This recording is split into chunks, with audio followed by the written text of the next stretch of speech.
Let us in, Tony. Step into the office. What up, guys? Welcome back to another channel. So, got a hold of a news story yesterday and saw two videos from Hannibal and Tanner. People are going to Tony's house now. Let's talk about it. So, for those of you that are new, my name is Pedro Doordash Santiago. I do daily content working on my dreams to own my own small business in my St. Louis market. This channel talks about tips and tricks on how to make more money per hour in your market. But it's mostly about betting on you, setting goals and doing it one day at a time, building towards something for yourself so we do not have to rely on the gig apps for longer than we would like to. Let's get into this topic. So I've talked a little bit about this. I remember I was on I think it was on a live of mine or something, or I was on somebody else's channel doing an interview. I can't remember. It was about a month ago. And I talked about, if I lived in San Francisco, I'd go to the headquarters and try to get into the office and talk to somebody. And I would do that. I wouldn't go to Tony's house. So when I saw this story, I was like, okay, first off, protesting, standing up for what you believe in. I believe in these things, regardless. Even if I don't believe in what they believe in, to have that much energy and passion about something and to organize and to do it the way they did, props to them, number one. I didn't do anything like that yesterday. Did you? Probably not. So props for them. That's not an easy thing to do. So I give them a lot of credit for that. Would I go to somebody's house for this kind of subject matter? Absolutely not. Some of the clips that I saw yesterday, I'm not going to put them here, but you can find them, were really rather startling, some of the things that were being said. Let's get into that next. So this is out in the West. Tony lives out in he lives somewhere in California. I can't read. San Francisco or the Silicon Valley or something like that. Anyway, so people organized and went there. News cameras were there. There were 2 points that were brought up that I thought that really interested me when I saw the news clip. One, the lady that I first saw talking into the microphone or whatever it's called, talked about how, Tony used to deliver pizzas. He used to be in this industry. Shame on him. He should know better. We want a better wage. True, facts. But when she mentioned a line, and this isn't verbatim, so don't quote me, but it's very close. Immigrants come into this line of work, and a big pool of who does this kind of gig work and or that work in restaurants are people that aren't from this country. I mentioned that many times, and big companies tend to take advantage of people like that. They just do. It's a fact. It's a fact. There's a language barrier.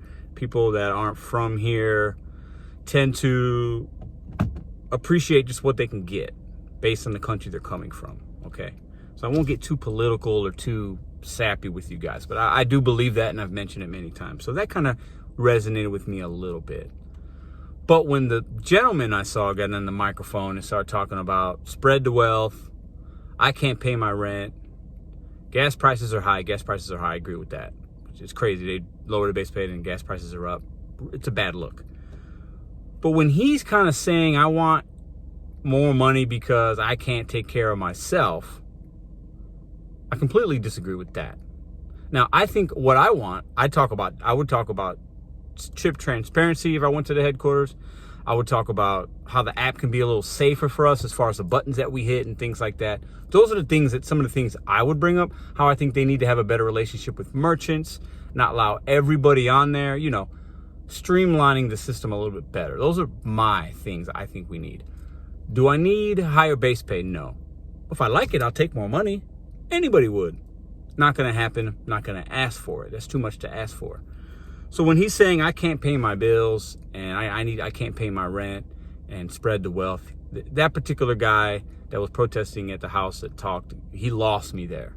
And I want to know what you guys think about that. Okay, watch Hannibal's Hungry's video. It's in that clip. You could look up this news story and watch the clip. It's not long, but I believe. And this channel is about betting on yourself and setting goals, doing it one day at a time so you can reach your goals and what you want to do, right? We cannot expect a big business like this to take care of us. We got to do it ourselves. There's certain things we have to take ownership of, and we have to understand that It's a big company, and they're going to be greedy, and they should show us transparency with certain things. They should make a safer app. They should be more transparent with the customers, all the things I've talked about, okay? But I don't rely on and depend upon and expect DoorDash to help pay my rent, to put food on the table for my family. I'm the one that's going to do that.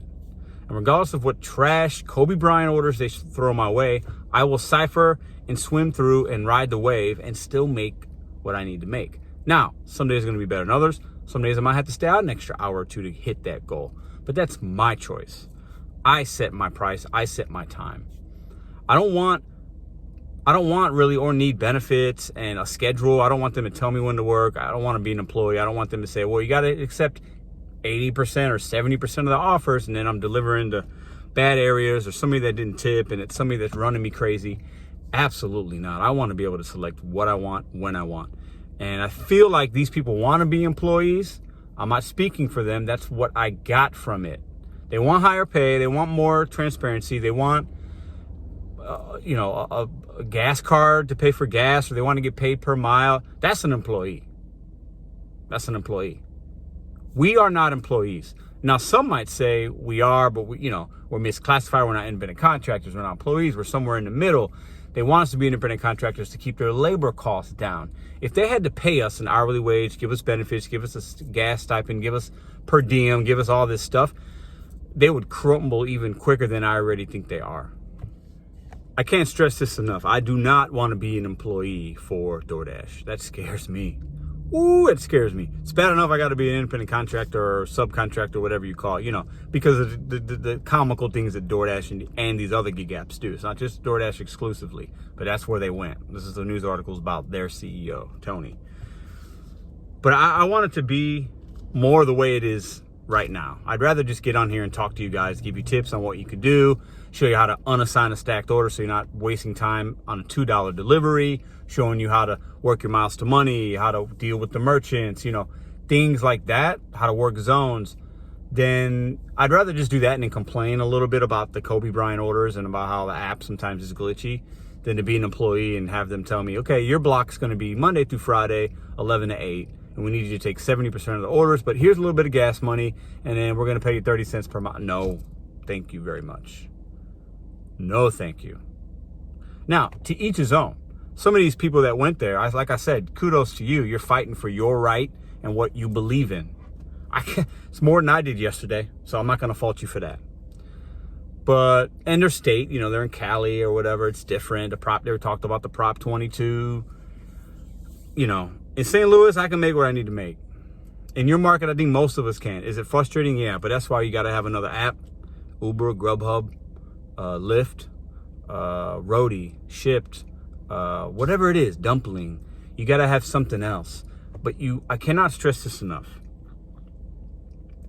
We as independent contractors, people that are betting on ourselves, true hustler mentality. Many of you might be doing, most of you are doing this part-time, and you're just trying to pay off some debt, buy a house quicker, go on a trip, whatever, you guys share with me in the comments, and you're great on why you're doing this work, right? But we shouldn't be thinking about this as a long-term solution to any problem that we have. It could be a short-term to get some cash flow in your bank account to pay for some things. But what is the next step for you? What is your why? We talk about this on this channel a lot. What are you building towards and why? Focus on that. Have a picture of that in your car. Look at that every single day. So that when we have to deal with the Kobe Bryant $2 orders going 6 miles, we can say, oh, God, that's crazy. Oh my God, DoorDash needs people that don't tip. No tip, no trip. And we can complain for a minute like I do. And then we say, you know what, hold up. Let me be patient. I'm going to get a good one. Eye on the prize. Focusing, putting that picture here and saying, this is why I'm doing it. I'm going to meet my goals. I'm going to do it for another 6 months, another year. You know what? I'm doing it for the next 5 years so I can build up my savings account. So I have financial freedom. But if we become employees, it's going to be a lot harder for us to do that. A lot harder. So once again, what is your motivation? What is your why? Why are you doing this? Let me know in the comments.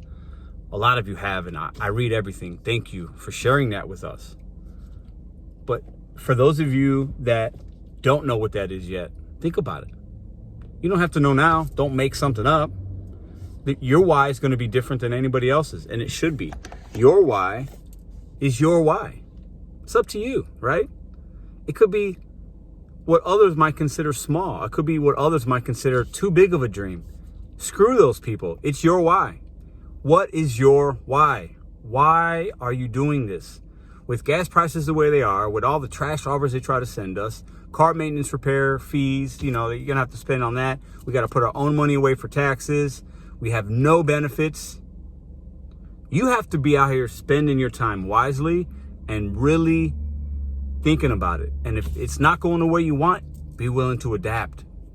Modify your goal a little bit. Shorten it. Lengthen it. Minimize. Maximize it. What is your why? We really need to be thinking about that while we're out here hustling, trying to make money. And a lot of us are doing okay in this gig economy. Many of you have shared with me, man, I got into it recently because of the pandemic last year, or I just started working in the last few weeks because I'm getting my kids back to school and I need to get some money for that. There's a million great reasons, right? But have a plan. Your plan might just be for a couple months. It might be for longer than that. You got to have a plan. I need you to have a plan. Please have a plan. This channel is not successful if I don't help other people and motivate in some small way, challenge you in other ways, and make you think, okay, hold up, I did bet on you? Okay, what does that mean for me? I know what it means for Pedro because he said it a million times. All right, what is that in my life? All right, let me think about that. And then you go get it. And the gig economy is a fantastic, I'll say this, I complain, right? It is a fantastic way to bet on yourself because of the freedom and flexibility. We can do it when we want, at our pace. You get paid weekly. You got to put aside for your taxes, but you're not being taxed right away. So if you need money, a lump sum, and you figure the taxes out later, gig economy is good for that. You need to make $1,000 this week. You need that cash, you can do it. And they're not going to take 30% of that. The gig economy is great for people like you and I, but you got to have a why. You got to have a plan. You have to. Okay? And I'll leave you with this last note. I think what those people did the other day is, I can respect it. But I can respectfully disagree on some ways, and that's okay. You too. We can all have opinions, right? It's okay. But man, if they put that much effort and energy into doing that and organizing that and getting the news involved, how they did, or I don't, maybe they just showed up, putting gas in their car and driving there and honking horns and buying equipment and all this stuff and making signs the night before. And this isn't to say these people don't have other things and maybe they are betting on themselves. I don't know them. But if they spent that much time and energy and care that much about Tony, my challenge to them and to you, if they took that same energy and pointed it towards themselves, imagine what they could do. If they took that energy and tried a little side business for him and said, I'm not going to worry about Tony paying my rent and paying me. I'm going to figure it out. I'm going to use this app and I'm going to figure it out for me. We control what we can control. Okay? You guys are fantastic. Bet on you, set goals one day at a time. I'll see you guys tomorrow.